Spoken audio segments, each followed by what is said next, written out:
Programang ito ay rated SPG, striktong patnubay at gabay ng magulang ang kailangan. Si Mauro na mismo ang magsasabi na sa kanila na muna pansamantalang manunuluyan sila Tanggol. Kahit pinaghahanap ng kapulisan sila Tanggol ay ayos lang ito kay Mauro dahil natatakot siyang balikan siya ng kanyang pinagkakautangan. Mabuti nang kasama niya sila Tanggol para may magtatanggol sa kanya. Kahit hindi payag si Ponggay ay wala siyang magagawa dahil niligtas nila Tanggol ang kanyang ama. Kinabukasan ay sa pagpasok ni Ponggay ay sasabihin niya na sana kay Victorino na nasa bahay nila sila Tanggol pero hindi itutuloy ni Ponggay dahil baka sumugod ang kapulisan at madamay ang kanyang pamilya.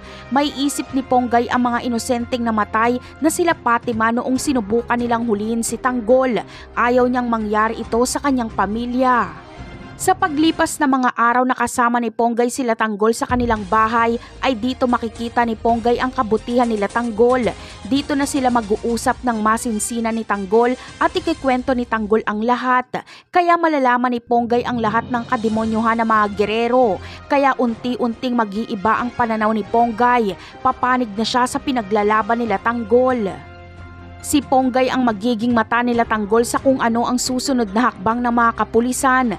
Kaya mas lalong mahihirapan sila Rigor na mahuli si Tanggol. Sasabihin din ni Ponggay kay Marites at Don Julio na maayos ang kalagayan ni Tanggol.